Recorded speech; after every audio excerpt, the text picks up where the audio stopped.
যখন শেষ হয়ে এলো, নবীজির হুঁশ হয়েছে, তাকায় দেখেন হযরত জিবরাইল দাঁড়ানো। হযরত জিবরাইল নবীজির চেহারা মোবারকের দিকে তাকায় বলেন, আসসালামু আলাইকা ইয়া রাসূলুল্লাহ। আল্লাহ আপনাকে সালাম বলেছেন, আর আল্লাহ পাক জানতে চেয়েছেন আপনার মুখে আপনি কেমন আছেন। আল্লাহ জানেন আপনার অবস্থা কি, তারপরেও আপনার মুখে শুনতে চেয়েছেন আপনি কেমন আছেন। নবীজি বলছেন, জিবরাইল বড় কষ্টে আছি, বড়ই যন্ত্রণা, বড়ই কষ্ট। হযরত জিবরাইল বলছেন, ইয়া রাসূলুল্লাহ, আজকে এক নতুন ফেরেশতা আমি সাথে করে নিয়ে এসেছি।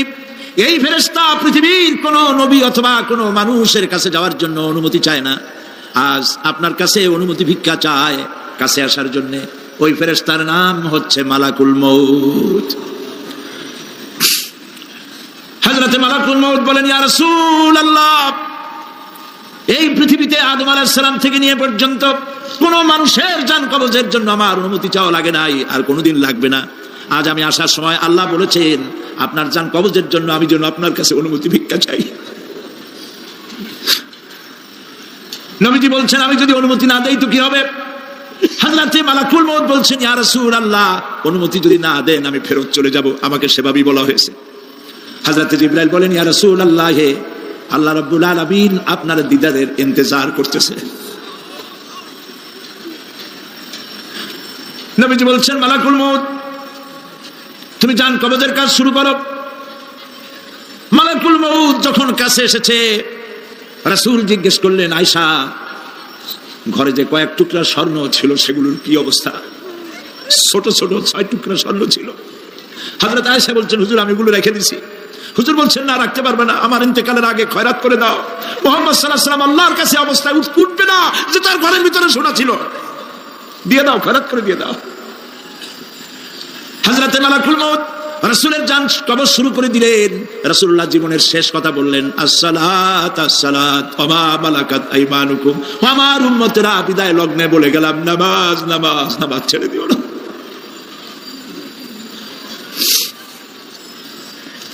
প্রিয় ভাইরা,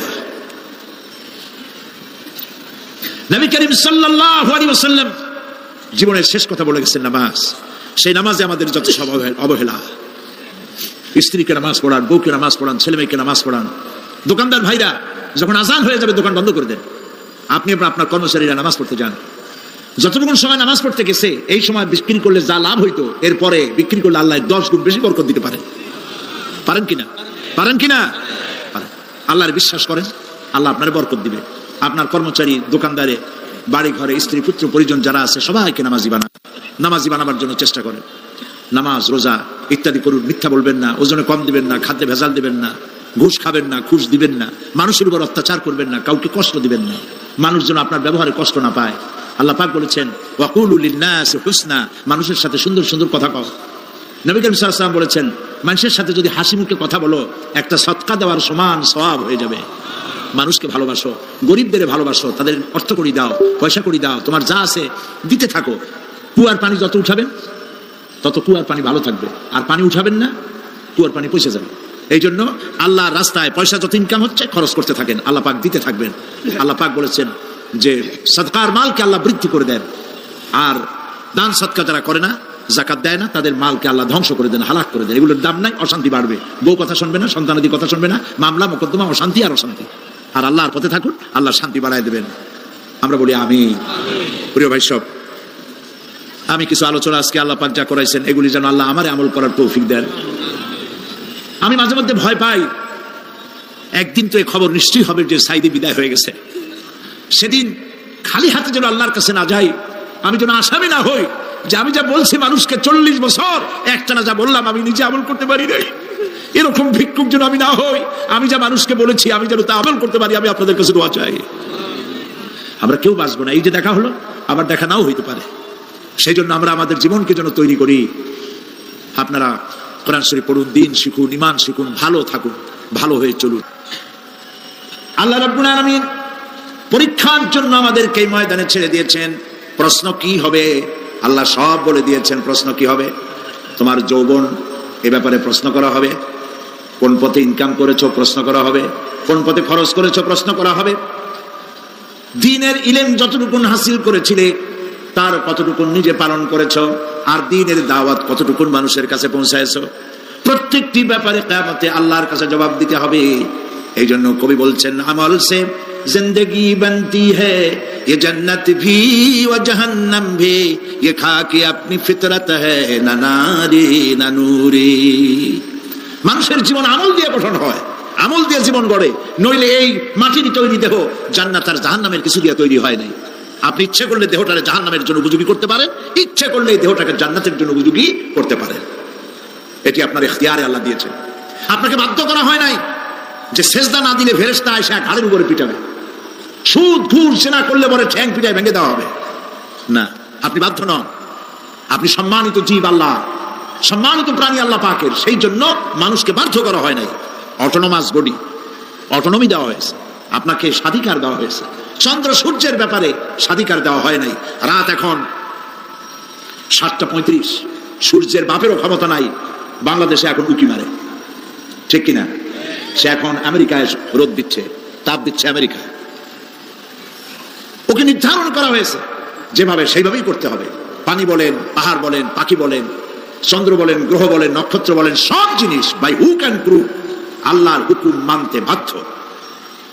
কোরআনে কারীমে আল্লাহ পাক বলেছেন, আফা গায়রা দীনিল্লাহি ইয়াবগুন ওয়া লাহু আসলামা মান ফিস সামাওয়াতি ওয়াল আরদি তাওয়ান ওয়া কারহা।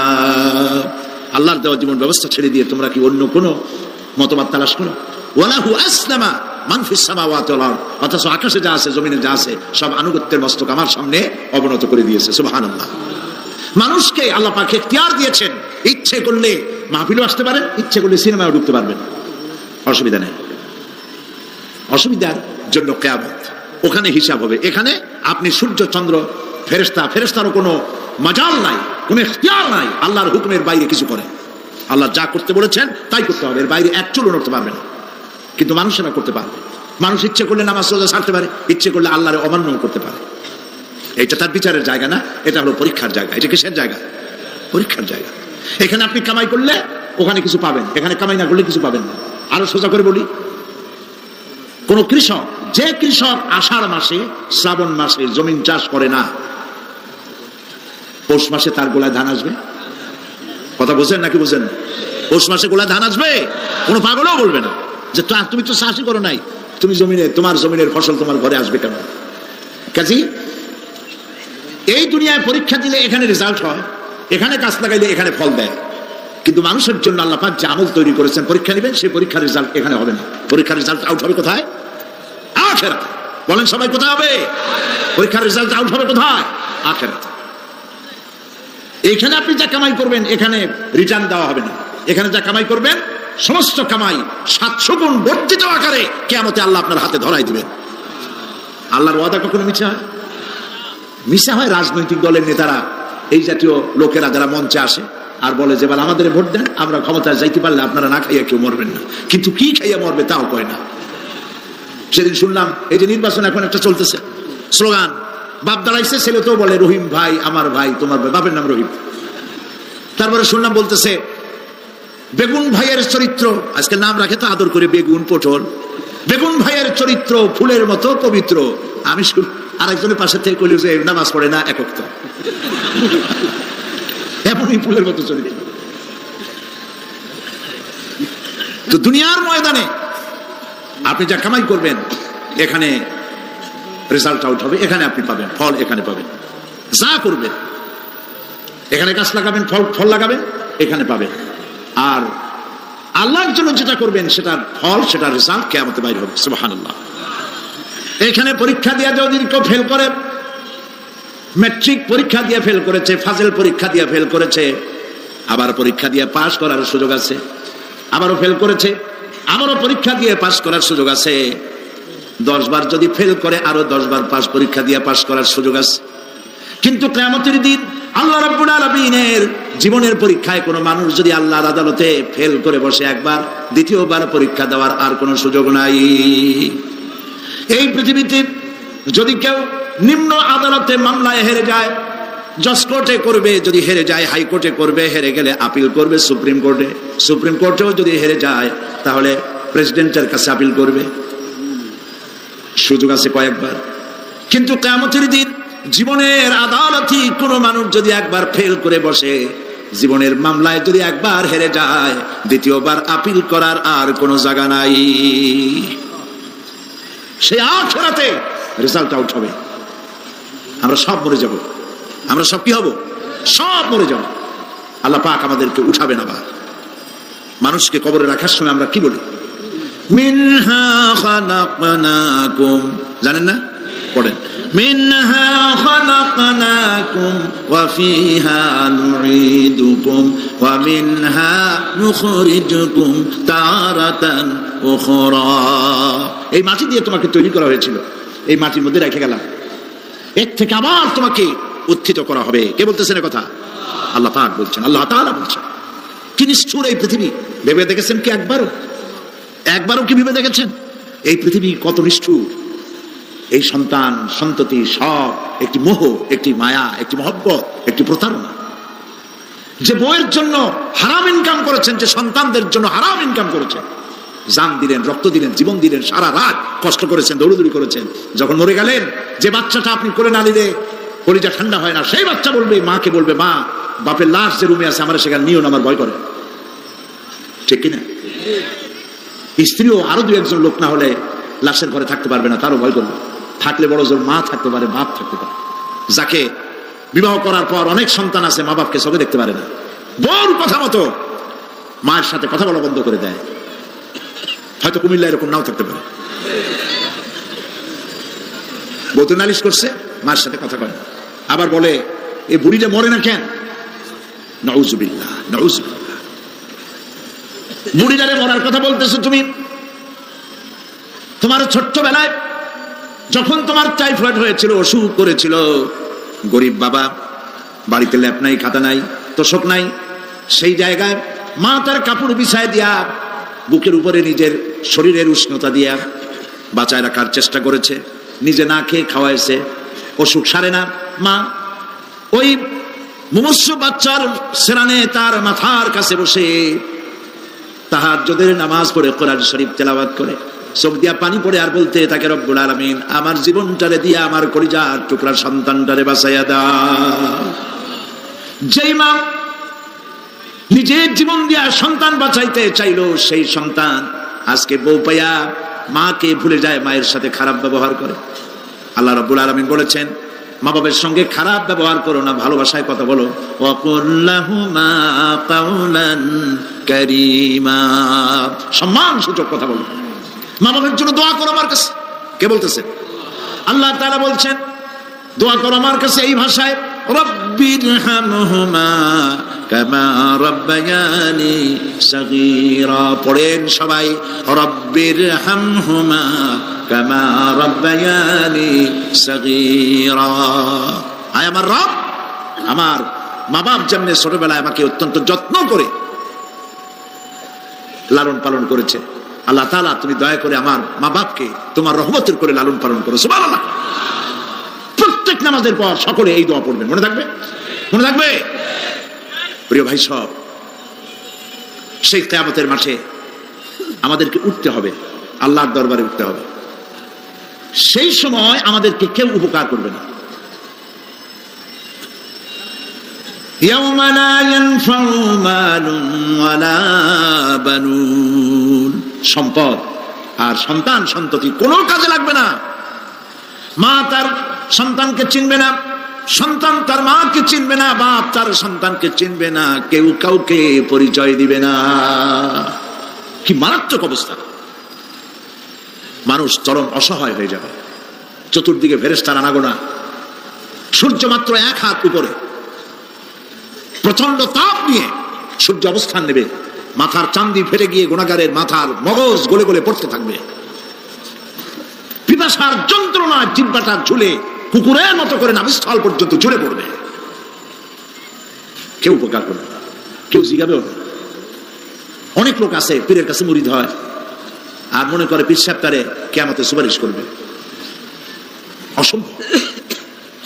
আয়াতুল কুরসির মধ্যে আমরা পড়ি, মান যাল্লাযী ইয়াশফাউ ইনদাহু ইল্লা বিইজনিহি। কে আছে এমন, কার হিম্মত আছে আল্লাহ পাকের বিনা অনুমতিতে কথা বলে? সুবহানাল্লাহ বলে। কোথার পীর কোথার খাজা বাবা হারায় যাবে। ইব্রাহিম আলাইহিস সালামের মতো পয়গম্বর কি মনে করে আল্লাহর খলিল।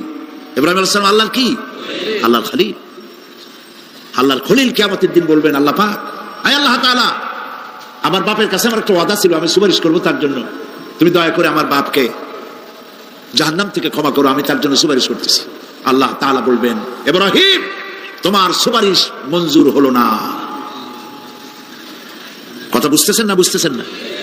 ইব্রাহিম আলাইহিস সালাম যদি বাপের জন্য সুপারিশ করতে না পারে, ইব্রাহিম আলাইহিস সালাম তিনি যদি তার বাপের জন্য সুপারিশ করিয়া যদি ব্যর্থ হন, আপনার পিসাব কোন কামে লাগবে চিন্তা করেন। নবী করিম সাল্লাল্লাহু আলাইহি ওয়াসাল্লামকে প্রশ্ন করা হয়েছে, হে রাসূল আপনার আব্বা আম্মার অবস্থা কি হবে? কথা কি শোনেন নাকি? আপনার আব্বা আম্মার অবস্থা কি হবে? নবী করিম সাল্লাল্লাহু আলাইহি ওয়াসাল্লাম বলেছেন, আমি আমার আব্বা আম্মার কোনো উপকারে আসবো না। ইন্না লিল্লাহি ওয়া ইন্না ইলাইহি রাজিউন। তাহলে কোন সাহসে মনে করতেছেন কোন পীর কোন একটা বিদেশ থেকে দেশের থেকে একটা নাসিল হলো আর ওইটার পিছনে পিছনে দৌড়াবেন, সে আপনারা নাজাত দেবে, তার পায়ে চুমা খাবেন? এই পায়ে হাত দিয়ে কত মুসি করা বাদ। টাকা ইনকাম করার জন্য মানুষকে ভুল পথে পরিচালিত করছে অনেক পীর আছে না? বল, খালি মানুষে টাকা দেয়, জামায় অনেক পকেট, খালি টাকা নেওয়ার সমানে ঢুকাইতে থাকে চতুর্দিক দিয়ে, বাইরে বোঝার উপায় নাই। কিন্তু অনেক পীর আছে এমন, ঢাকা শহরে বড় বড় মার্কেটের মালিক, আমি জানি বড় বড় মার্কেটের মালিক, বিরাট ব্যবসায়ী, জামা পরিষ্কার করে না 2 মাসেও, মানুষকে দেখাবার জন্য গামছাটা নাকের কাছে ধরে ফট ফট করে আওয়াজ করে, মনে হয় যেন কাঁদতেছে। আজ বিশাল প্রচন্ড হাবিজাবি জিকির শিখায়, লা ইলাহা কতক্ষণ, ইল্লাল্লাহ কতক্ষণ, আল্লাহ আল্লাহ কতক্ষণ। কোথায় পাইছো ইল্লাল্লাহ? ইল্লাল্লাহ কিসের জিকির? ইল্লাল্লাহ মানে কি? আল্লাহ ছাড়া, আল্লাহ ছাড়া, আল্লাহ ছাড়া, আল্লাহ ছাড়া কি? কাজী রাসূলুল্লাহ যা করেন এগুলি বেদাত। এই সব পীরের পাশে যাবেন না, মনে থাকবে।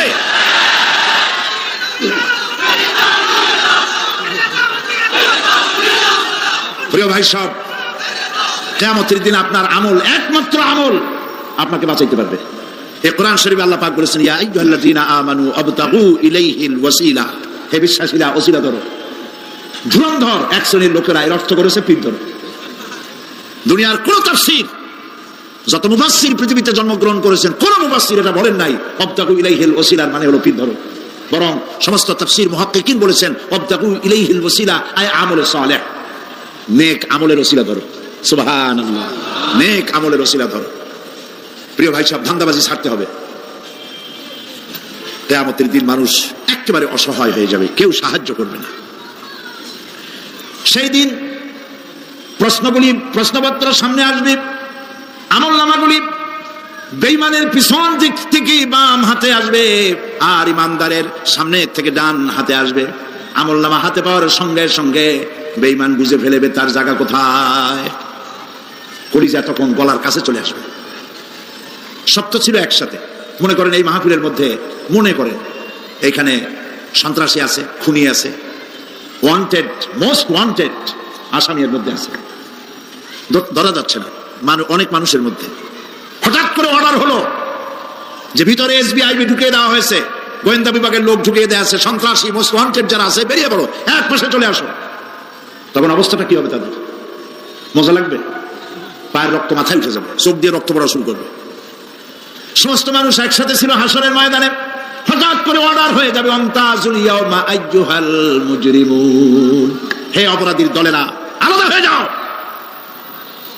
ইন্না লিল্লাহ, আলাদা হয়ে যাও। সমস্ত মানুষ সেখানে খালি পায়ে উঠবে, কারো পায়ে জুতা নাই, স্যান্ডেল নেই, পরনে কোনো কাপড় নাই, গায়ে কোনো কাপড় নাই, মাথায় কোনো আবরণ নাই। হযরত আয়েশা সিদ্দিকা রাদিয়াল্লাহু তাআলা আনহা, তিনি নবী করিম সাল্লাল্লাহু আলাইহি ওয়াসাল্লামের কাছে কিয়ামতের এই বর্ণনা শুনে কাঁদতেছিলেন আর বলতেছিলেন, হে আল্লাহর রাসূল, কিয়ামতে সকলকে ভাবে উঠতে হবে, এমনকি আমাকেও? হুজুর বললেন, প্রত্যেকটি মানুষকেই উলঙ্গিনী হয়ে উঠতে হবে। তিনি প্রশ্ন করলেন, তখন কি শরম হবে না? নবী করিম সাল্লাল্লাহু আলাইহি ওয়াসাল্লাম বলছেন, জাহান্নামের ভয়তে কেউ কারো দিকে তাকাবার সুযোগ পাবে না। সব উপরের দিকে তাকায় থাকবে আর বলবে, আল্লাহ আমারে বাঁচাও, আল্লাহ আমারে রক্ষা করো। সমস্ত নবী আদম আলাইহিস সালাম থেকে শুরু করে ঈসা আলাইহিস সালাম পর্যন্ত সব নবী বলবেন, নাফসি নাফসি, আল্লাহ আমারে বাঁচাও, আমাকে রক্ষা করো। কোথায় যাবে আপনার পীর সাহেব? একমাত্র ব্যক্তি বিশ্বনবী মুহাম্মদ রাসূলুল্লাহ সাল্লাল্লাহু। মানুষেরা হয়রান হয়ে যাবে, আদম আলাইহিস সালামের কাছে যাবে, আবুল বাশার আপনি প্রথম মানুষ, আমরা বিপদে শেষ হয়ে গেছি, 50,000 বছর দাঁড়ায় আছি। কয় বছর দাঁড়ায় থাকতে হবে? কোথায় আছে? এই কোরআন শরীফ 50,000 সানা মিম্মা তাউদ্দুন। এই পৃথিবীতে গণনা করলে 12 মাসে 1 বছর, 12 বছরে 1 যুগ, এরকম করে করে 50,000 বছর পৃথিবীতে গুনলে যত বড় লম্বা হয়, বিচারের দিনটা এত বড় লম্বা হবে। সবাই বলবে আদম আলাইহিস সালাম আমাদের জন্য একটু আল্লাহকে সুপারিশ করুন যেন তিনি আমাদের বিচারটা তাড়াতাড়ি করে দেন। তিনি বলবেন আমার পক্ষে সম্ভব না, আল্লাহর সামনে দাঁড়িয়ে কথা বলার আমার কোনো সাহস নাই, আমি পারবো না। নূহ আলাইহিস সালামের কাছে যাও, নূহ আলাইহিস সালাম বলবেন আমি পারবো না। মুসা আলাইহিস সালামের কাছে যাও, তিনি বলবেন আমি পারবো না। ইব্রাহিম আলাইহিস সালামের কাছে যাও, একজন আরেকজনের কাছে পাঠাবে। সর্বশেষ ঈসা আলাইহিস সালামের কাছে লোকেরা আসবে, হাসরবাসী। ঈসা আলাইহিস সালাম বলবেন আমি তো পারবোই না, কারণ পৃথিবীর শত শত কোটি নাসারারা আমাকে আল্লাহর ছেলে বলেছে, অথচ আমি তাদের এটা বলতে বলি নাই। আমি নিজের ব্যাপারেই আজকে শঙ্কিত, আমারে তারা আল্লাহর ছেলে বলছে। আল্লাহ আজকে আমার সাথে কি ব্যবহার করবেন আমি তো জানি না, আমি নিজেই বিপদে আছি। তবে আমি তোমাদের ব্যাপারে একটা পরামর্শ দিতে পারবো, একজন ব্যক্তি আছে যার কাছে গেলে তিনি কথা বলতে পারবেন, তিনি বিশ্বনবী রাহমাতুল লিল আলামিন জনাব মুহাম্মদ রাসূলুল্লাহ সাল্লাল্লাহু আলাইহি ওয়াসাল্লাম। তার কাছে চলে যাও, হাসরবাসীরা তার কাছে চলে যাবে। নবীজি সকলের কথা শুনে সিজদায় পড়ে কাঁদতে থাকবেন। তিনি বলবেন হাসরবাসীদের কাজ সুস্থ করবেন, এই কাজ আমার কাজ, আমি বলবো আল্লাহ পাককে। তিনি সিজদায় পড়ে কাঁদবেন, রব্বুল আলামিন প্রশ্ন করবেন হে আমার রাসূল, আপনার তো আজকে কান্দার দিন না, আপনি কাঁদেন কেন? আমি আপনাকে মাকামে মাহমুদ দিয়েছি, কাউসারের মালিক বানাই দিয়েছি, আপনি জান্নাতে প্রবেশ করার আগে কেউ ভেস্টে যাইতে পারবে না, এই সম্মান দিয়েছি, কাঁদেন কেন? নবীজি বলেন রব্বুল আলামিন যা তুমি আমার জন্য বরাদ্দ রেখেছো সব আমি পেয়েছি বা পাবো, আমি কান্দি আমার উম্মতের কি হবে?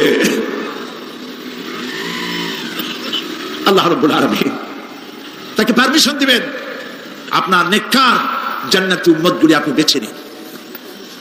নবী করিম সাল্লাল্লাহু আলাইহি ওয়াসাল্লাম পারমিশন পাবেন। আল্লাহর পারমিশন ব্যতি রেখে আল্লাহর দরবারে কথা উচ্চারণ করার ক্ষমতা কারো হবে না। সুবহানাল্লাহ। এই কথা ভাববার কোনো কারণ নাই। অমুক পীর সাহেবের অনেক মুরিদ আছে, সব মুরিদ টুরিদ নিয়ে নারায়ে তাকবীর জিন্দাবাদ, পীর সাহেব জিন্দাবাদ, এই সমস্ত বাদ বোধ কামে লাগবে না। ওয়া কুল্লুহুম ইয়াতিহি ইয়াউমাল কিয়ামাতি ফারদা।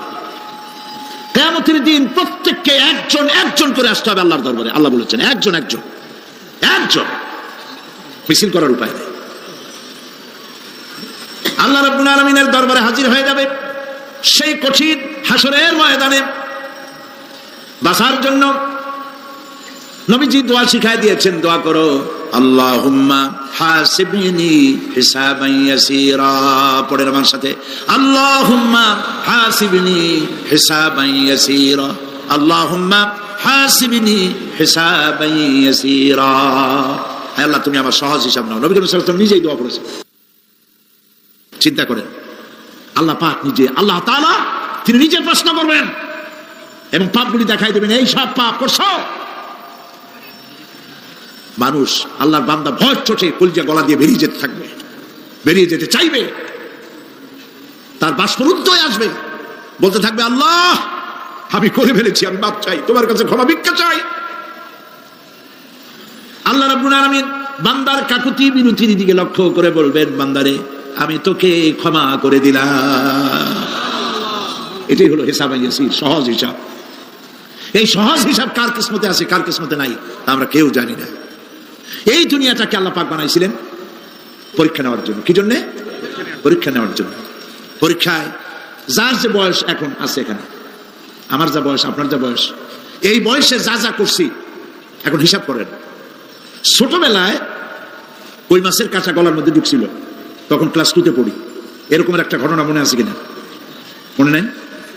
অন্যের বাড়ির আম পাড়তে গিয়া বাড়িওয়ালার সামনে পড়ছিলেন, 2টা থাপ্পড় দিয়েছিল, এইসব কথা মনে আছে না? আছে কিনা? এই ছোট্ট ছোট্ট কথাগুলি, কোন পুকুর পরে আসার খাইছিলাম, কেটা মারছিল, সেই ছোট্টবেলা থেকে এই পর্যন্ত এই ছোট্ট কথাগুলি যদি মনে থাকে, তাহলে বড় বড় পাপ কি কি করছেন তা মনে নাই? তাহলে নিজের হিসাব নিজে করো। কিয়ামতে আল্লাহ পাক আমলনামা হাতে দিবেন, বলবেন পড়ো, ইকরা কিতাবাক, পড়ো তোমার আমলনামা। তুমি তোমার হিসাবের জন্য আজকে তুমি নিজেই যথেষ্ট। পড়ে দেখো কি করছো। ইন্না লিল্লাহি ওয়া ইন্না ইলাইহি রাজিউন। হযরত ওমর ফারুক রাদিয়াল্লাহু তাআলা আনহু, তিনি একবার অন্ধকার রাত্রে যাচ্ছিলেন, পিছনে ছিল অনেক লোকজন ছিল। হাঁটতে হাঁটতে তিনি প্রশ্ন করলেন, আচ্ছা তোমাদের মধ্যে কি কেউ আছে এমন বলতে পারো যে কোরআন শরীফের মধ্যে সব থেকে হতাশাব্যঞ্জক আয়াত কোনটি? একজন জবাবে বললেন, অন্ধকার পিছনে, অন্ধকারের মধ্যে পিছন থেকে একজন জবাব দিল, ফামাইয়ামাল মিসকালা যাররাতিন খায়রান ইয়ারা ওয়া মাইয়ামাল মিসকালা যাররাতিন শাররান ইয়ারা। এর অর্থ হলো, পৃথিবীতে কেউ যদি ছোট্ট একটি পাপ নেকির কাজ করে, সরিষা পরিমাণ নেকির কাজ যদি করে সেটা দেখতে পাবে, সরিষা পরিমাণ পাপের কাজ যদি করে সেটা দেখতে পাবে। ওমর রাদিয়াল্লাহু তাআলা কাঁদতেছিলেন, কিয়ামতে সব নেকি আর পাপ যা যা করছি সব দেখানো হবে। ইন্না লিল্লাহি ওয়া ইন্না ইলাইহি রাজিউন। আল্লাহ তুমি মাফ করে দাও আমাদেরকে, আমরা বলি আমিন। কতক্ষণ হাঁটার পরে তিনি প্রশ্ন করলেন, আচ্ছা মুমিনদের জন্য কোরআনের মধ্যে সব থেকে আশাব্যঞ্জক কোন আয়াত কি আছে? পিছন থেকে আওয়াজ এলো, মুমিনদের জন্য আশাব্যঞ্জক একটি আয়াত আল্লাহ রাব্বুল আলামিন কোরআনের মধ্যে দিয়েছেন, সেটি হচ্ছে লা তাকনাতু মির রাহমাতিল্লাহ। আমার রহমত থেকে, আল্লাহর রহমত থেকে হতাশ হয়েও না, নিরাশ হয়ে যেও না। অর্থ হচ্ছে আমরা পাপ করেছি, আমরা সবাই গুনাহগার কিনা বলেন? স্বীকার করি আমরা সবাই গুনাহগার কিনা? সবাই গুনাহগার। এই গুনাহগার মানুষগুলি যদি গুনাহে তওবা করে, গুনার জীবনে করব না তওবা করে কেউ যদি আল্লাহর রহমতের দিকে এক বিঘত অগ্রসর হয়, হাদিসে কুদসির ভিতরে এসেছে, আল্লাহ পাক বলেন আমি আমার ওই বান্দার দিকে এক হাত আগায়া যাই। কোন বান্দা যদি গুনাহ তওবা করে আর যদি গুনাহ না করে আমার দিকে যদি হেঁটে আসে, আমার রহমত বান্দার দিকে দৌড়াইয়া যায়। আল্লাহর গজবের চাইতে রহমত বেশি। বান্দা তোমার গুনাহ যদি আকাশ সমান হয়, আল্লাহর, তোমার গুনাহ যদি পাহাড় সমান হয়, আল্লাহর রহমত আকাশ সমান। তোমার গুনাহ যদি আকাশ সমান হয়, আল্লাহর রহমত তার আরশে আজিম ছায়া গেছে। সুবহানাল্লাহ। মাপ চাও, ক্ষমা চাও, তওবা করো, জীবনে গুনাহ আর করবো না। যে ব্যক্তি তওবা করবে, গুনাহ থেকে বাঁচবে, আল্লাহ তাদেরকে রক্ষা করবে। প্রিয় ভাইয়েরা, এই দুনিয়ার জিন্দেগিতে পৃথিবীর মহব্বতে আমরা পাগল হয়ে গেছি। সবাই শুধু টাকা টাকা, টাকা ছাড়া দুনিয়াটা ফাঁকা। দুনিয়া কা মজা লে লো, দুনিয়া তোমারি হ্যায়। খাও দাও ফুর্তি করো, দুনিয়াটা মস্ত বড়। এগুলি শয়তানদের কথা। কাদের কথা? শয়তানদের কথা। আল্লাহ বলেছেন কুলু ওয়া তামাত্তাউ, খা, জব্বার খাও, খা, খার ফুর্তি কর। মাতাউন কালিল সুম্মা মাওয়াহুম জাহান্নাম ওয়া বিসাল মাসির। সামান্য কয়েকদিনের জন্য দালান কোঠা বানাইয়া ফুর্তি কর, এরপরে জায়গা হবে জাহান্নামে। জায়গা হবে কোথায়? জাহান্নামে। প্রিয় ভাইরা, এই দুনিয়াটার দৃষ্টান্ত একটা পরের স্ত্রীর মতো সুন্দরী যুবতী, রূপবতী, স্বাস্থ্যবতী পরের একটা স্ত্রী। এটা দেখে আফসোস করে কোনো লাভ আছে? জবাব দেন। যারা কথা বুঝেন তারা জবাব দেন। অন্যের সুন্দরী তরুণী, তন্নী, রূপবতী যুবতী, রূপের ছটায় চতুর্দিকে আলোকিত, এরকম একটা পরের বউ দেখে আফসোস করে কোনো লাভ আছে? ওর তো বিয়ে হয়ে গেছে, তুমি আফসোস করে লাভ কি? গলা দড়ি দিয়ে মরলেও লাভ নাই। এই পৃথিবী একটা সুন্দরী পর স্ত্রীর মতো, একে যত মহব্বত করবেন আল্লাহর রহমত থেকে তত দূরে চলে যাবেন। আর এই দুনিয়ার উপরে যত লাথি মারবেন আল্লাহর দিকে তত আগায় যাবেন। খালি টাকা চাই, টাকা টাকা। বাড়ি একটা আছে আরো 6টা চাই, দোকান 5টা আছে আরো 7টা চাই, গাড়ি একটা আছে আর 50টা চাই। এই চাই আর চাই, খাই আর পাই, এই করতে করতে মানুষের জীবন শেষ হয়ে যায়। আহারে, একেবারে খালি হাতে চলে গেল। ইন্ডাস্ট্রি পড়ে থাকলো, বাড়ি পড়ে থাকলো, গাড়ি পড়ে থাকলো, 3খান কাপড় নিয়ে চলে গেল গর্তের মধ্যে। আহারে, ছেলে মেয়ে বউ চোখের একটু পানি ফেলাইলো ওই দিন, আর কিচ্ছু না, কবরের মধ্যে রেখে দিল। এখন কবরের ভিতরে ফেরেশতা চলে এসেছে। বেঈমান হয়ে যদি মারা যায় থাকে, ঈমান নিয়ে মরে নাই, বেঈমান হয়ে মারা গেছে, কলেমা মনে আসে নাই। জিজ্ঞেস করা হবে মান রাব্বুকা মা দীনুকা মান নাবিয়ুকা, কে তোমার রব, কি তোমার দিন, কে তোমার নবী? বেঈমান বলবে হায় হাতা লা আদরি, জানি না। নাউজুবিল্লাহ, বলে নাউজুবিল্লাহ, জানি না। এখানে আপনি মুখস্থ করে গেলেই যে ওখানে জবাব দিতে পারবেন এমনটি হবে না। আমল করতে হবে, আমল তৈরি করতে হবে। আমল মানে কিন্তু এইটা না যে আপনি বসে বসে তসবিহ পড়বেন। এটা লোকের আমল করে, যে লোকটা খুব আমলদার, খুব আমল করে। আমলের ইংরেজি হচ্ছে ওয়ার্ক, বাংলা হলো কাজ। তো কেউ বসে বসে কোনো কাজ নাই, তসবিহ টিপতেছে, এটা আমল হইল? আপনার সমস্ত কাজগুলি হতে হবে আল্লাহর খুশি করার জন্য। দোকানদারি করবেন আল্লাহর খুশি করার জন্য করেন। আচ্ছা, ওখানে পরে আসতেছে। কবরের ভিতরে জবাব দিবে আমি কিছু জানি না। কিছুই যখন জানলো না, শাস্তি শুরু হয়ে যাবে। সিজ্জিনে তার রূহ রাখা হবে, এ মাটির দেহ মাটির সঙ্গে মিশে যাবে। কবরের মধ্যে কোনো প্রচন্ড শাস্তি বা জাহান্নামের আগুন ইত্যাদি দিয়েছি, প্রচন্ড কোনো শাস্তি হবে না। শাস্তি হবে কবর আযাব, আযাবুল কবর হক, আযাবের কবর হবে। তবে জাহান্নামের শাস্তি মতো হবে না। আসামি কনভিক্টেড না হওয়া পর্যন্ত, বিচার না হওয়া পর্যন্ত যেমন ফালায় রাখে জেলখানার কোন রুমে বা হাজতখানায়, ওই রকম সিজ্জিন নামক একটা জায়গা আছে, ওইখানে রেখে দেবে। শাস্তি হবে কিসের পরে? রুহের পরে। অনেকে মনে করে যে কবর হলো ওই শুধু মাটির মধ্যে ওইটা, কিন্তু এইটার নাম শুধু কবর না। মানুষের জীবনের 4টে স্তর। কয়টা স্তর? একটা হলো আলমে আরওয়াহ, আরেকটি হচ্ছে আলমে আজসাম অথবা আলমে আসবাব, আরেকটি হচ্ছে আলমে বারজাখ, আরেকটি হচ্ছে আলমে আখিরাত। কয়টা হলো? 4টা। আলমে আরওয়াহ রুহের জগৎ, যেখান থেকে আমরা আসছি। আর আলমে আজসাম বা আলমে আসবাব হলো বস্তু জগৎ, যেখানে আমরা আসি। এরপরে মৃত্যু থেকে শুরু করে কিয়ামতের দিন পর্যন্ত যে সময়টা, এই সময়টার নাম হলো আলমে বারজাখ। বারজাখ শব্দের অর্থ হলো জবনিকা, পর্দা, স্ক্রিন, একটা পর্দার আড়ালে নিয়ে যাওয়া হবে। এরপরে হবে আলমে আখিরাত, যেখানে জবাবদিহির জন্য সকলকে উঠতে হবে। শাস্তি হবে রুহের উপরে। এখন আপনি বলবেন যে রুহের শাস্তি হয় কেমনে? রুহ তো দেখা যায় না। রুহ কি দেখা যায়? রুহ সম্পর্কে প্রশ্ন করা হয়েছে, ওয়ায়াসআলুনাকা আনির রূহ কুলির রূহু মিন আমরি রাব্বি। নবী, আপনাকে প্রশ্ন করা হয় রুহ কি জিনিস, আপনি বলুন রুহ হচ্ছে আল্লাহ পাকের একটি অর্ডার। তো এই অর্ডার, একটি হুকুম, যার কোনো আকার নাই, এইটারে আল্লাহ শাস্তি কেমনে দেবে? এই শাস্তি আপনি এই দুনিয়ায় বুঝতে পারবেন। হঠাৎ করে আপনার গ্রেফতারি পরোয়ানা জারি হয়ে গেছে, তখন একটা টেনশন ক্রিয়েট করে। এই শাস্তিটা কোথায় হয়? বডির উপরে না রুহের উপরে? রুহের উপরে হয়। ঘুমায় আছেন, স্বপ্নে দেখতেছেন বাঘে তাড়াইতেছে, বউ কাছে শোয়া, পুলিশে তাড়াইতেছে, বাঘে তাড়াইতেছে, সাপে তাড়াইতেছে, ঘেমে ভয়, আপনি ভয়তে ঘেমে হার্টবিট এত বাড়ছে, ঘুমের থেকে জেগে বউরে ধমকাচ্ছেন যে আমার বাঘে তাড়াইলো, তুমি একেবারে নাক ডেকে জন্মের মতো ঘুমাইতেছ। বউ তো টেরি পায় না, ঠিক কিনা? এই যে বাঘে তাড়াইলো, পুলিশে তাড়াইলো, সাপে তাড়াইলো, ঘুমের মধ্যে কষ্টে ঘাম বেরিয়ে গেল, এই শাস্তিটা কিছুর উপরে হইলো? রুহের উপরে। এটা আল্লাহ দেখাই দিলেন, মরার পরে এর থেকে মারাত্মক কঠিন শাস্তি রুহের উপরে হবে। তারপরে বডি বানানো হবে জাহান্নামে দেওয়ার জন্য। এগুলির ব্যাপারে আমি আলোচনা করেছিলাম চট্টগ্রামে বছর, সূরা নাবার তাফসীর করেছিলাম। সূরা নাবা, আম্মা ইয়াতাসাআলুন, 5 দিন তাফসীর করেছি। 31 জন হিন্দু খ্রিস্টান মুসলমান হয়ে গেছে এবার চট্টগ্রাম। নবী করিম সাল্লাল্লাহু আলাইহি ওয়াসাল্লাম বলেছেন, কেউ যদি দুনিয়ায় বেঁচে থাকা অবস্থায় কিয়ামতের দৃশ্য দেখতে চায়, সেজন্য সূরা নাবা, সূরা আত-তাকবীর, সূরা নাজিআত, সূরা আল-ইনফিতার, এই সূরাগুলি যেন পড়ে, তাহলে দুনিয়ায় জীবিত থাকা অবস্থায় কিয়ামতের দৃশ্য দেখতে পারবে।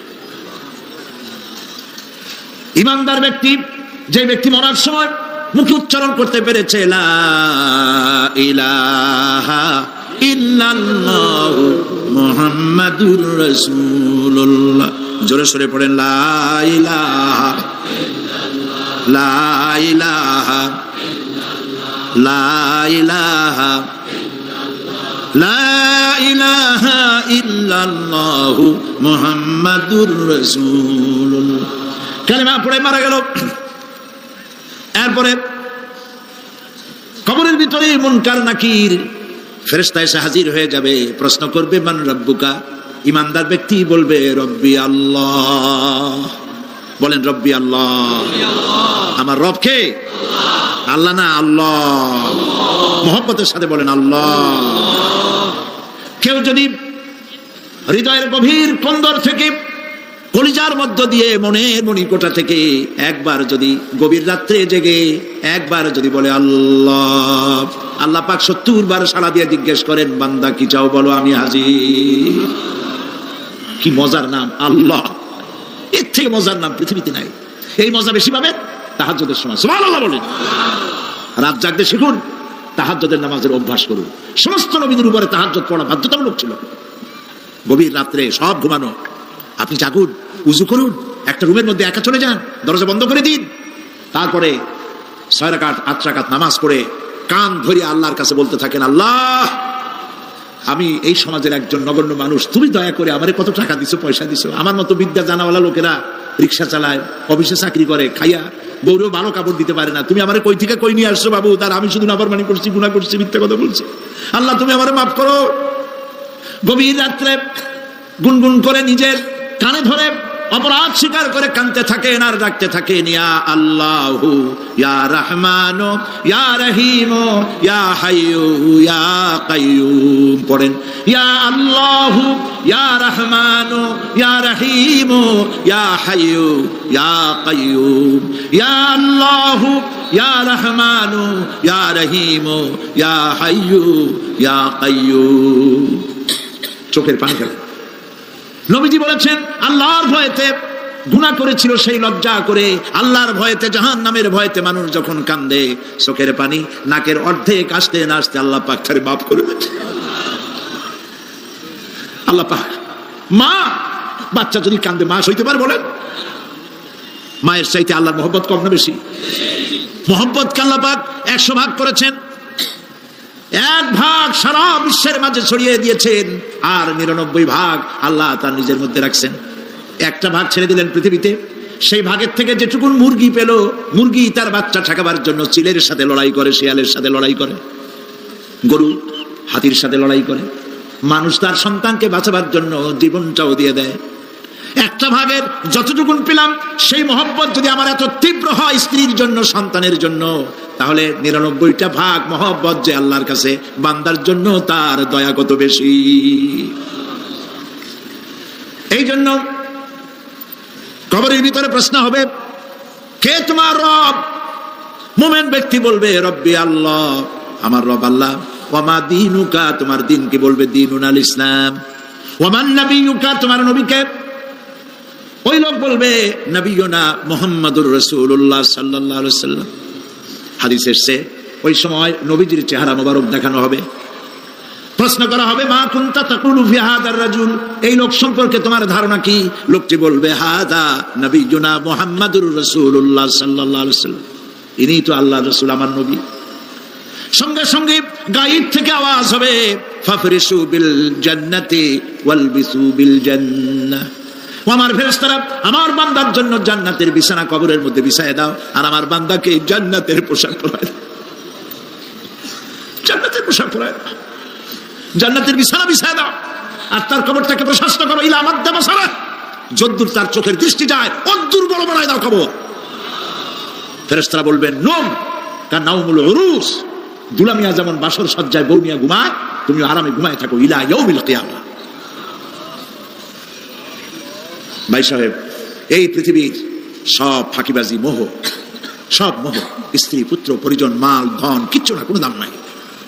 আল্লাহকে ভয় করুন, আল্লাহকে ভয় করে চলুন। ভয় তো করতে পারলাম না, এত বড় একটা রমজান মাস চলে গেল, রোজার ছিল তাকওয়া সৃষ্টি করার জন্য, সারা জীবন রোজা রাখলাম, মুত্তাকি হইতে পারলাম না। এটা ঠিক কিনা বলুন? সারা জীবন রোজা রাখলাম, মুত্তাকি হইতে পারি নাই, এখনো মিথ্যা কথা বলি, ওজনে কম দেই, খাদ্যে ভেজাল দেই, কথা ঠিক কিনা? মিথ্যা কথা বলতেছেন, মিথ্যা কথা বলা কবিরা গুনাহ, মিথ্যা কথা বলা সমস্ত গুনার মা। কথায় কথায় মিথ্যা বলা হচ্ছে। দোকানদারি করতেছেন, কষ্ট করে মাল কিনছেন, লাভের জন্যই তো কিনছেন, মিথ্যা কোন কেন? ওজনে কম দিচ্ছেন, ভেজাল দিতেছেন, ভেজাল দিয়া কম দিয়া কয় টাকা উপার্জন করবেন? আর কতগুলি খাইতে পারবেন আপনি? চাউলের মধ্যে তুষ দিলেন, কুড়া দিলেন, পাথর দিলেন, আহারে মুসলমান, কি কপাল পোড়া। ওজন দিতে গিয়া একটু খিস দিয়া ধরে যেদিকে পাথরটা, আর মালটা যেদিকে সেদিক একটু নিচু করে দেয়। যে কেনে সে মনে করে মাশাআল্লাহ, লোকটা তো খুব ভালো, আমার তো বেশি দিছে, কিন্তু বাড়ি যায় দেখবেন আপনারা 14 গ্রাম কম দিয়েছে। ও 14 গ্রাম তো না, এখন তো গ্রাম বলে, আগে তো আমরা ছটক মটক বলছি, এখন গ্রাম বলে সুবিধার জন্য। এগুলি কি আমি বানায় বলতেছি না? কথা ঠিক। লাভটা কি? কি লাভ? জমিনের আইল ঠেলতেছেন, পরের জমিন দখল করতেছেন, বোনেরে ঠকাইছেন, ভাইরে ঠকাইছেন, ভাইয়ের সম্পত্তি ফেরত দেন নাই। আহা, এই যে দুরবস্থার সৃষ্টি হলো, আমলের পরিবর্তন হলো না। মসজিদ বানাইছি সব দালান, মসজিদগুলি সব বিল্ডিং হয়ে গেছে। নবী করিম সাল্লাল্লাহু আলাইহি ওয়াসাল্লাম বলেছেন মাসাজিদুহুম আমিরাতুন ওয়া হিয়া খারাবুম মিনাল হুদা, মসজিদগুলি সব দালান হয়ে যাবে শেষ যুগে। এগুলি নবী করিম সাল্লাল্লাহু আলাইহি ওয়াসাল্লাম ভবিষ্যৎবাণী। মসজিদগুলি কি হবে? সব বিল্ডিং হয়ে যাবে। ওয়া হিয়া খারাবুম মিনাল হুদা, হেদায়েত থেকে খালি হয়ে যাবে। হেদায়েত নেই, খালি মসজিদ, building, tiles, mosaic, air condition সব আছে, হেদায়েত নেই। কবি বলতেছেন মসজিদ তো বানা লি है सब भर में ईमान की हरारत वालों ने, मन पुराना पापी रहा बरसों में नमाजी बनना सीखा। মন চাইছে তাড়াতাড়ি করে মসজিদ একটা বানাই ফেলাইছে, কিন্তু বছর বছর নামাজ পড়লো, মন সেই পুরানা পাপী রয়ে গেছে, সেই পাপ থেকে সে বাঁচতে পারে নাই। এই জন্য বিশ্ব কবি আকবাল বলেন মসজিদ মে मरसिया खाए के नमाजी न रही, मस्जिद में मरसिया खाए के नमाजी न रही, यानी वो साहिबे औसाफ हिजाजी न रही। মসজিদ কাঁদতেছে, আমার সেই নামাজি কই? যেই নামাজিরা যখন নামাজ পড়তো পাখি এসে মাথার উপরে বসতো, পাখিতে বুঝতে পারতো না যেটা মানুষ না গাছ। সুবহানাল্লাহ। আর এখন ইমাম যদি নামাজ পড়তে আত্মাহিত পড়তে দেরি করে, ধীরে ধীরে পড়তেছে, পিছন থেকে সিগন্যাল মারা শুরু করে।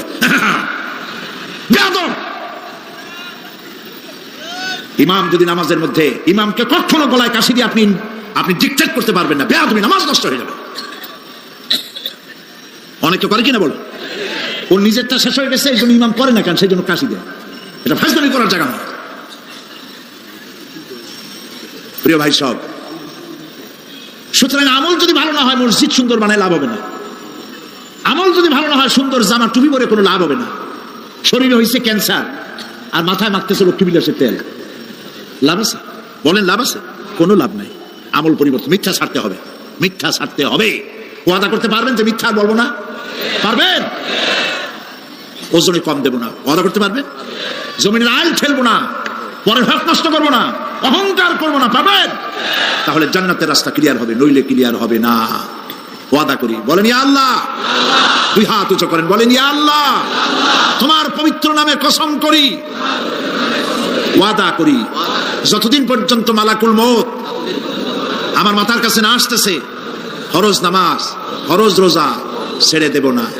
ইয়া আল্লাহ, আর মিথ্যা কথা বলবো না, ওজনে কম দেব না, খাদ্যে ভেজাল দেব না, অধীনস্থ নারীদেরকে বেপরদা রাখবো না, অহংকার করব না, সুদ খাবো না, সুদ দেব না, ঘুষ খাবো না, ঘুষ দেব না, শিরক করব না, বিদআত করব না। আল্লাহ তাআলা তুমি দয়া করে আমার ওয়াদা কবুল করো, আমিন। হাত নামা, আল্লাহ পাক কবুল করুন, সবাই বলেন আমিন। যদি এই ওয়াদা পালন করতে পারি জান্নাতের রাস্তা ক্লিয়ার হয়ে যাবে। আর ওয়াদা পালন করতে পারবো না, ওয়াজের মাহফিলে এসে কোনো লাভ নেই। বছরের পর বছর ওয়াজ শুনবেন, আমলের পরিবর্তন হবে না, কোনো লাভ নাই। দোকানদারেরা ওজন টোজন ঠিক মতো দেন, মিথ্যা কথা বলা বাদ দেন, ওজন একটু কমাইয়া দিয়া, খাদ্যে ভেজাল দিয়া, কোনো লাভ নাই। এগুলি আপনি কবরে নিতে পারবেন না, শুধু পাপ আর পাপ। কথা বুঝে আসছে আপনাদের? প্রত্যেকটি মানুষকে তাওহীদবাদী হতে হবে, শিরক মুক্ত হতে হবে। শিরক হলো মাজারগুলিতে গিয়ে মনের আশা আকাঙ্ক্ষা সেখানে বলা, এটি হচ্ছে শিরক। এই কাজ আপনারা করবেন না। কুমিল্লা কি মাজার আছে? আছে? কোন মাজারে যাবেন না, কোনোদিন যাবেন না, কোনো প্রয়োজন নাই। বিপদে পড়েছেন, উযু করবেন, মসজিদে চলে যাবেন, সুবহানাল্লাহ বলেন। মসজিদে গিয়ে 2 রাকাত কাজায়ে হাজতের নামাজ পড়বেন, আল্লাহর কাছে কাঁদবেন। মাজারে যিনি শুয়ে আছেন বিশ্বাস করেন, কোরআন শরীফ আমার সামনে, বিশ্বাস করুন, যিনি কবরে শুয়ে আছেন আপনাকে 4 পয়সার উপকার করতে পারবে না। মাঝখানে আপনি শিরকের গুনাহ নিয়ে আল্লাহর দরবারে হাজির হবেন। মাজারে টাকা দিবেন না, পয়সা দিবেন না, মানত করবেন না। মাজার একটা ব্যবসা। মাজার আজকাল কি? মাজার আর রস সব ব্যবসা। আপনারা এইসব কাজে যাবেন না। আগরবাতি, মোমবাতি, চাদর দেওয়া, মশারি দেওয়া, এগুলো মুসলমানের কাজ না। হিন্দু, খ্রিস্টান, বৌদ্ধ যা করে আমরা কি তা করতে পারি? জোরে বলেন পারি? কবরে যদি একটু চিন্তা করেন ভাইরা, মাথাটা একটু খাটান, কবরে যদি চাদর দেওয়াই লাগে তাহলে রাসূল কারীম সাল্লাল্লাহু আলাইহি ওয়াসাল্লামের কবরের উপরে সোনার সুতা দিয়ে চাদর দেওয়া উচিত ছিল। তুলার সুতা না, সোনার সুতা। আর ওই রকমের দেওয়ার সিস্টেম হলে উম্মতেরা সোনার সুতা না, নিজের বুক নিজে ভাইয়া কলিজা পার করে রাসূলুল্লাহর কবরের উপর দিয়ে দিত। নবীর পরে সম্মান সাহাবায়ে কেরাম। সাহাবায়ে কেরামদের কবরের উপরে চাদর নাই, আগরবাতি নাই, মোমবাতি নাই, গোলাপ পানি নাই, গম্বুজ নাই। মাজার একটা হইছে, সেটার গম্বুজ বানাইতে হবে। কেন গম্বুজ বানাবে? দরকারটা কি? তওবা করুন, জিন্দেগিতে আর কোনোদিন মাজারে কোনো সাহায্য করবেন, 1 পয়সাও না।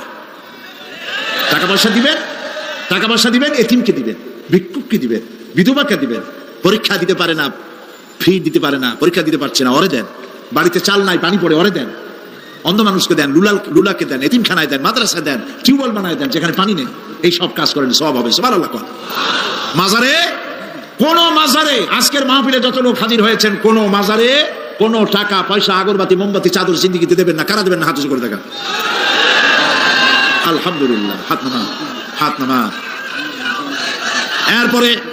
এরপরে থামেন, থামেন।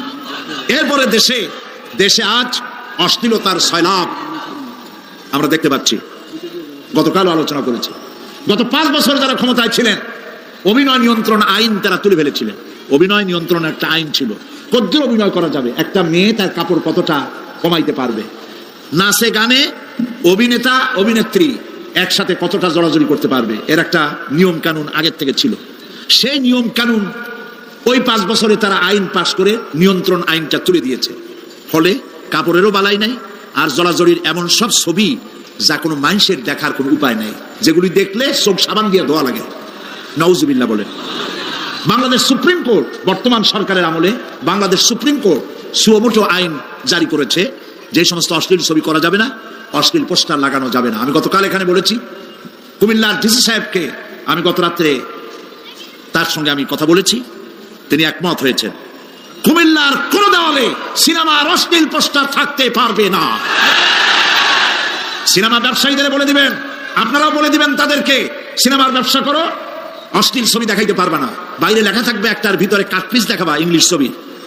এই হারাম ব্যবসা, সিনেমার ব্যবসা যারা করে, ওদের মতো কপাল পোড়া আকাশের নিচে জমিনের উপরে আর নাই। কারণ কি জানেন? কারণ কি? আর বাবা থামো। কারণ কি সেটা শোনে। কারণ হচ্ছে, মসজিদ যে বানাইলো, ওই মসজিদে যতদিন নামাজ হবে, জিকির হবে, তেলাওয়াত হবে, কিয়ামত পর্যন্ত যে পয়সা দিছিল সে সওয়াব পাবে। আর সিনেমা যে বানাইলো, সিনেমা দেখা এরকম বই কি কুমিল্লা আসছে? এমন একটা লোকেরা বলা বলি করতেছে, সুবহানাল্লাহ, এমন একটা ছবি আসছে, যারাই দেখলো সব উমরা করতে রওনা হয়ে গেছে। এমন ছবি আসছে যা দেখা সমস্ত মানুষ তাহাজ্জুদ পড়া শুরু করছে। এরকম হয়েছে। যত ছবি আসলো, ছবি দেখলো, পরের মেয়ে কেমনে হাইজ্যাক করবে, কেমনে ব্রিফকেসের মধ্যে বন্দুক রাইফেল গুলি ভাঙ্গে ছুড়ে থুইয়া 10 তলার গ্লাস ভাঙ্গে লাভ দিয়ে পড়িয়া, খালের মধ্যে পড়িয়া, নদীর মধ্যে দিয়ে ফুড়িয়ে উঠে পাহাড়ের উপর দিয়ে পরের মেয়ে নিয়ে দৌড় দিল। এইসব সন্ত্রাসী, ডাকাত, জেনাকার, বদমাশ তৈরি করা হয়। ঠিক না বলো? এই সিনেমা যারা বানাইছো, কান খুলে শোনো। এই সিনেমা যারা দেখতে আসলো, জোহরের নামাজ গেল, মাগরিবের নামাজ গেল, আসর গেল, এশার নামাজও গেল, ঠিক কিনা? এতগুলো নামাজ গেল, আর তারপরে চরিত্র নষ্ট করলো। চরিত্র নষ্ট করে ফেন্সিডিল খাইলো, এরপরে চুরি করলো, ডাকাতি করলো, সন্ত্রাস করলো, জেনা করলো। বেটা তুই মর, যে সিনেমা বানাইছো মর, মরে দেখবি কিয়ামত পর্যন্ত এই সিনেমা দেখে যত লোকের চরিত্র নষ্ট হয়েছে, সমস্ত পাপ মাথায় নিয়ে কিয়ামতে আল্লাহর দরবারে দাঁড়াতে হবে। সুতরাং সিনেমার ব্যবসায়ীরা কানে ধরে সিনেমার ঝাঁটা মেরে দূর করে দাও।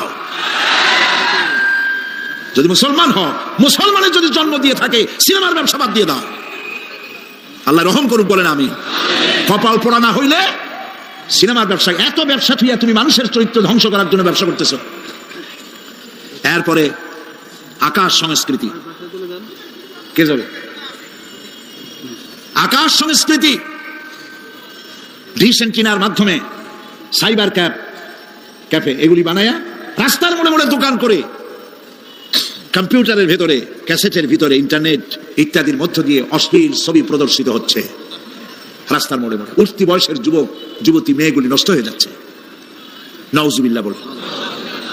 এগুলি জনগণকে ঐক্যবদ্ধ হতে হবে, এগুলির বিরুদ্ধে মোকাবেলা করতে হবে, সরকারকে এগিয়ে আসতে হবে অশ্লীলতা বন্ধ করার জন্য। কারণ আল্লাহ পাক বলেছেন, প্রকাশ্য এবং গোপনীয় সব রকমের অশ্লীলতা আল্লাহ পাক হারাম করে দিয়েছেন। অশ্লীল কোনো কাজ করা যাবে না। প্রিয় ভাই সব, আমরা যদি আমাদের আমলকে গঠন করতে পারি, কিয়ামতের দিন নাজাত পাবো। আমল যদি গঠন করতে না পারি, তাহলে কিয়ামতের দিন বাঁচার কোনো উপায় নাই।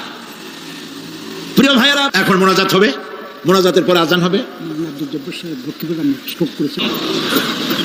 রব্বানা যালামনা আনফুসানা ওয়া ইন লাম তাগফির লানা ওয়া তারহামনা লানাকুনান্না মিনাল খাসিরিন। সবাই পড়েন আমার সাথে, রব্বানা যালামনা আনফুসানা ওয়া ইন লাম তাগফির লানা ওয়া তারহামনা লানাকুনান্না মিনাল খাসিরিন। হে আল্লাহ তাআলা, তোমার আরশে আজিম থেকে তাকায় দেখো, কুমিল্লার ঈদগাহ ময়দানে বিশাল ময়দান, রাস্তাঘাট, মানুষ উপচে পড়েছে, লাখো জনতা। আমরা গুনার বোঝা নিয়ে তোমার দরবারে হাত তুলেছি। রব্বুল আলামিন, আমাদের গুনার দিকে তাকায়ও না, আমাদের চোখের দিকে আর মুখের কাকুতি মিনতির দিকে তাকায়া আমাদের জিন্দেগির গুনাহ মাফ করে দাও। রব্বুল আলামিন, সারা জীবন নাফরমানি করেছি, শিরক বিদআত সহ এমন কোন গুনাহ নাই যা কম বেশি আমরা করি নাই। আল্লাহ তাআলা দয়া করে আমাদের জীবনের গুনাহ মাফ করে দাও।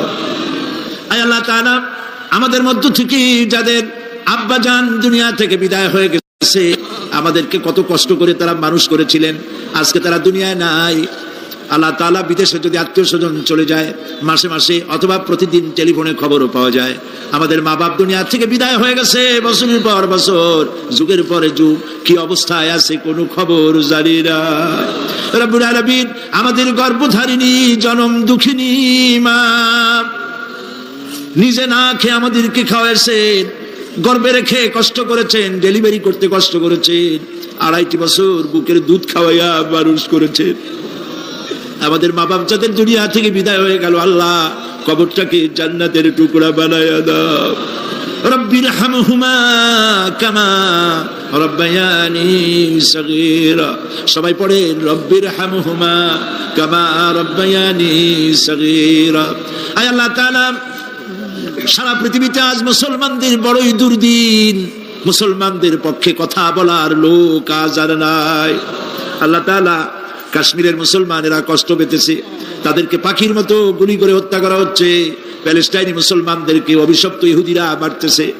আল্লাহ তাআলা, বাগদাদে যে ইরাকে অনেক নবীর মাজার আছে, মাহবুবে সুবহানী, কুতুবে রব্বানী, শেখ মহিউদ্দিন আব্দুল কাদের জিলানী রহমাতুল্লাহ আলাইহি যে মাটিতে শুয়ে আছেন, মুসলমানের দেশ। আল্লাহ তাআলা, কাফেরেরা সব ঐক্যবদ্ধ হয়েছে, মুসলমান দেশগুলি শেষ করে দেবে। আল্লাহ, তোমার কাছে সাহায্য চাই। চেচনিয়া, বসনিয়া, প্যালেস্টাইন, কাশ্মীর সহ দুনিয়ায় যত জায়গায় মুসলমানেরা বিপদে আছে, আল্লাহ তুমি নিজে সাহায্য করো। রব্বুল আলামিন, আমরা মুসলমান, আমরা গুনাহ করেছি, সাহায্য চাবার মতো যোগ্যতা হারায় ফেলেছি। আল্লাহ, আমরা স্বীকার করি আমরা গুনাহগার।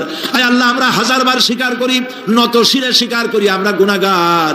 কিন্তু একটা ভালো পরিচয় আমাদের আছে, সেই পরিচয়টা হলো আমরা তোমার হাবিবের উম্মত। আল্লাহ তাআলা, তোমার হাবিবের সাদকায় আল্লাহ তুমি দুনিয়ার মুসলমানদের দিকে রহমতের নজরে তাকাও। আল্লাহ, আমাদের জীবনের গুনাহ মাফ করে দাও। আল্লাহ, মুসলমানদেরকে তুমি সাহায্য করো। রব্বুল আলামিন, কিয়ামতের দিন যেদিন পায়ের নিচে হবে তামার মতো মাটি, গুনাহগারের মাথার চান্দি ফেটে গিয়ে মগজগুলো গলে গলে পড়বে, জিহ্বাটা নাভিস্থল পর্যন্ত ঝুলে পড়বে, ময়দানে সারা পড়বে পানি পানি বলে। আল্লাহ, ওই দিনে তোমার হাবিবের হাতের কাউসারের পেয়ালা আমাদের নসিব করে দিও। তোমার হাবিব বলেছেন, 3000 বছর ধরে তুমি জাহান্নামের আগুনকে উত্তপ্ত করেছো, রক্ত মাংসের শরীর নিয়ে আমরা আগুনে জ্বলতে পারবো না। আল্লাহ, জাহান্নামের আগুন আমাদের জন্য হারাম বানায়া দাও। আল্লাহুম্মা আজিরনা মিনান নার। সবাই পড়েন, আল্লাহুম্মা আজিরনা মিনান নার, আল্লাহুম্মা আজিরনা মিনান নার। আল্লাহ তাআলা, আমাদের আকীদা, আমাদের বিশ্বাস হলো এই, আমরা এখন কোথায় বসা তুমি দেখতে পাচ্ছ, আমরা কি বলতেছি তুমি নিশ্চয়ই শুনতে পাচ্ছ।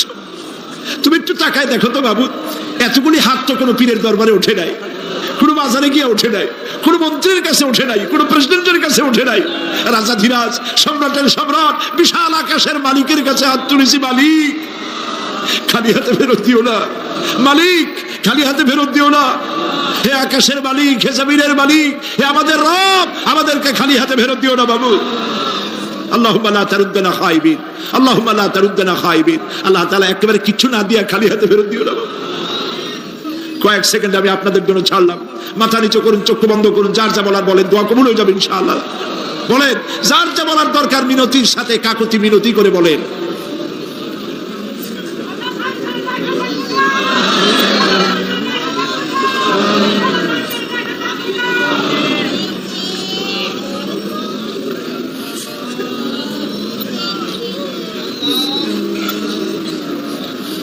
আল্লাহ তাআলা, তোমার বান্দারা, তুমি তাকায় দেখো, আসামির মতো বসছে, কি চাইতেছে তুমি শুনতে পাচ্ছ। আমরা সবাই ভিক্ষুক, তুমি বলেছো ওয়াল্লাহু গানিয়্যুন ওয়া আনতুমুল ফুকারা, আমরা ফকিরের গোষ্ঠী, আর তুমি গানি, আমরা ভিক্ষুক আর তুমি দাতা। আল্লাহ তাআলা আমাদেরকে খালি হাতে বেরোতে দিও না বাবু। এই মাঠ থেকে কেউ যেন গুনার বোঝা নিয়ে বেরিয়ে না যায় বাবু। আল্লাহ তাআলা সিরাতুন নবী কমিটি প্রত্যেক বছর মাহফিল করতেছে, আল্লাহ তাদেরকে কবুল করো। আল্লাহ তাআলা জনাব এম এস চৌধুরী সাহেব বার্ধক্যে পৌঁছে গেছেন, তার স্ত্রীর প্রতি তার প্রতি রহম করো। ওনার সাথে যারা আছে কাজী দিন মোহাম্মদ সাহেব, রব সাহেব সহ যারা আছেন সকলের প্রতি রহম করো। আল্লাহ তাআলা কুমিল্লাকে ইসলামী আন্দোলনের দুর্গ বানায় দাও। শিবিরের যে ছেলেটি ক্যান্সার রোগাক্রান্ত হয়েছে, ডাক্তার বলেছে ৩-৪ মাসের বেশি বাঁচবে না, কিন্তু তুমি ভালো জানো আল্লাহ পাক, আমরা এই ছেলেটির জীবন তোমার কাছে ভিক্ষা চাইতেছি বাবু, তুমি ভিক্ষা দিয়া দাও।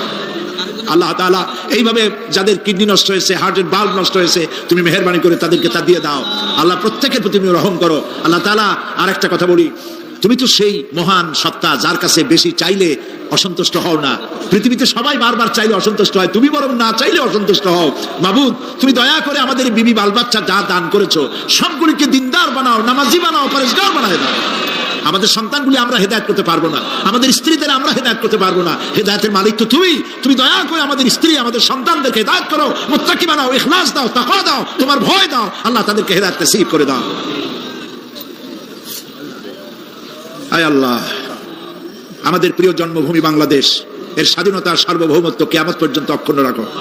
সীমান্ত এলাকায় ভারত বাংলাভাষী ভারতীয় মুসলমানদেরকে উন্মুক্ত আকাশের নিচে ফেলে রেখেছে, তাদের খাবার নাই, পরার নাই, বন্দুকের নল তাদের দিকে তাক করে রেখেছে। আল্লাহ তাআলা ভারতের এই জালিম কাফের সরকারের হাত থেকে মুসলমানদেরকে রক্ষা করার জন্য তোমার কাছে আমরা ভিক্ষা করতেছি, দরখাস্ত করতেছি। আল্লাহ, ভারতের জালেম কাফের মুশরিক সরকারের হাত থেকে মুসলমানদেরকে বাঁচাও, রক্ষা করো। বাংলাদেশে এক শ্রেণীর লোকেরা বাংলাদেশের বিরুদ্ধে দেশে বিদেশে ষড়যন্ত্র আর অপপ্রচার করছে। আল্লাহ তাআলা এই হিংসুকদেরকে অপপ্রচার থেকে বিরত করে দাও। আল্লাহ তাদের হেদায়েত নসিব করে দাও। আল্লাহ তাদের হেদায়েত নসিব করে দাও। কপালে হেদায়েত না থাকলে এগুলি দুনিয়া থেকে গজব দিয়ে বিদায় করে দাও আল্লাহ তাআলা। রব্বানা تقبل منا إنك أنت السميع العليم وتب علينا إنك أنت التواب الرحيم। আয় আল্লাহ তাআলা, আমাদের দেশের সেনাবাহিনী, আমার দেশের বিডিআর, আমার দেশের পুলিশ বাহিনী, তাদেরকে দিন দাও, ঈমান দাও, চরিত্র দাও, ভালো রাখো। আল্লাহ তাদের উপরে তোমার রহমত নাজিল করো। রিকশাওয়ালা, ঠেলাওয়ালা, কুলি মজুর, কষ্ট করে যারা রুজি কামাই করে, আল্লাহ তাদের রুজিতে বরকত দিয়ে দাও। সুবহানা রাব্বিকা রাব্বিল ইজ্জাতি আম্মা ইয়াসিফুন وسلام على المرسلين والحمد لله رب العالمين واجعل آخر كلامنا عند الموت لا إله إلا الله محمد رسول الله. السلام عليكم ورحمة الله.